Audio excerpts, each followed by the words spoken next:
Hi, everybody. Rachel here from Nutrition in Bloom, and we are going to get started talking today about food play.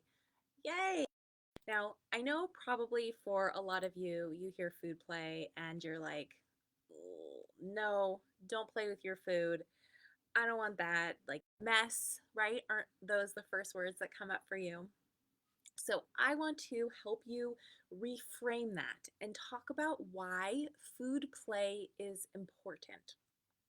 Um, so we're going to be talking about why it's important and also how you can um, encourage it in a way that's not playing with your food. And I highly believe there is a difference between food play and exploration and a sense of adventure and throwing food, playing with food in a destructive manner. So we'll talk about that. Okay, so I am excited. I know we have a lot of new faces here. So if you didn't have a chance to take part in my free 4-day challenge, 4 days to happier meal times back in April, I am now going to be offering that on demand. So I will post how you can get all that, the videos, the guides, everything that goes with that. So that will be coming soon. So let's dive into food play. So it's gotten a bad reputation, right? Don't play with your food. Use your fork, use your spoon. Don't spit out your food, right? These are all things that we have heard. We may tell our kids. We want to see them using their utensils and picking up their food. And now I'm not saying that that is a bad thing because obviously it's developmentally appropriate. It helps with motor skill development. We want them using utensils, but food play is okay. Now, this is especially important for kids that might be on the pickier side or more selective side. And I want to explain to you kind of the why and then a little bit on the how. So, number one, food is a full sensory experience. We eat with our five senses, even though it may not feel like that. But it can be so important to allow all of those senses to take part in the eating experience. A lot of times as adults, we think, sure, we smell the food, yes, we eat, we taste the food, but that's it. But that's not necessarily the case. And for some children who are more selective, they might not be able to go right to taking a bite and eating it because they are scared, because they have sensory challenges, so the food feels weird for them to do that. So if we can allow them to experience touching the food or smelling or maybe touching it to their tongue or even mushing it in their hands, that is a step towards getting them to eat their food. So that can absolutely be encouraged with a sense of excitement and a sense of wonder. And and again, eating, it's not just about trying something new, but it's having these interactions. So it has been shown that those interactions will get a child closer to eating the food. So I encourage it. Yes, we can teach our kids to use spoons and forks and utensils or whatever other utensils you use, but that playing and exploring can be helpful in getting kids to eat the food. Taking a new bite can again feel so scary. So the exploring is not going to feel as scary. And I even tell parents that it's totally appropriate for a child to take a bite and spit their food out.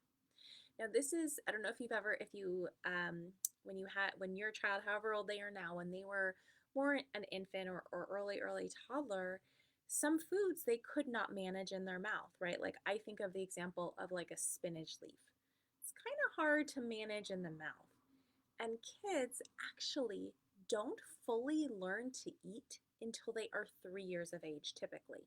That's when they're able to kind of manage all the food in their mouth.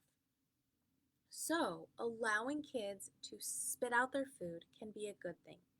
It can actually also help for kids who are more selective or picky, where, when they might feel scared that if they try something new, they're going to have to swallow it. What if they don't like it? If you let them know you're okay with them trying a bite and spitting it out, it can be so incredibly helpful and can help meal times actually go a lot smoother. So, those are some reasons why food exploration can be a good thing. Okay, that's why it can be a good thing.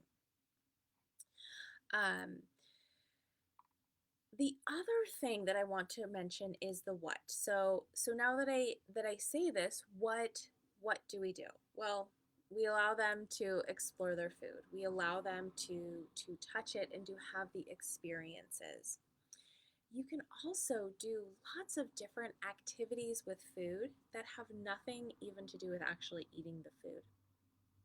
I did an interview with my friend Danny, who's a pediatric dietitian as well. She has an amazing Instagram account. It's Kid Food Explorers, which I will link to here. But she has a lot of STEM and STEAM activities related to food. So it gives children an opportunity to play with their food by exploring and creating things out of their food. So, why am I telling you all of these things? If your child is playing with their food, it's developmentally completely normal and completely appropriate. Now, if your child starts throwing their food or, mashing it all up in their body, I want you to know that that is also developmentally completely appropriate as they gain independence. And as frustrating as it is a good thing that they are learning all of these other skills. But that's not something that we really want to encourage, right? So if you are struggling with that, I'm going to link, I did a video about throwing food and how we can respond to that. I'll link my video there so you can kind of take a look at that.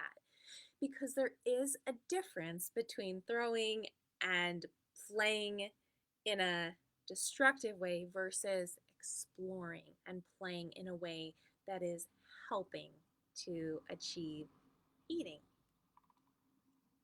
Okay, so that is what I have to say about feeding and food play for today.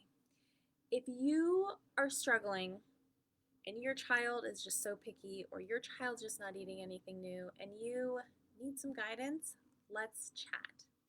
I'm going to link to schedule a free introductory call with me, no strings attached, where we can chat about what's going on and I can talk to you about what kind of support we can get you, because feeding should not be a struggle. It should be something loving and joyful for everybody in your family.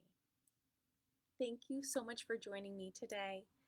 Rachel from Nutrition in Bloom, and I look forward to hearing how your feeding journey is going with your little one. Bye for now.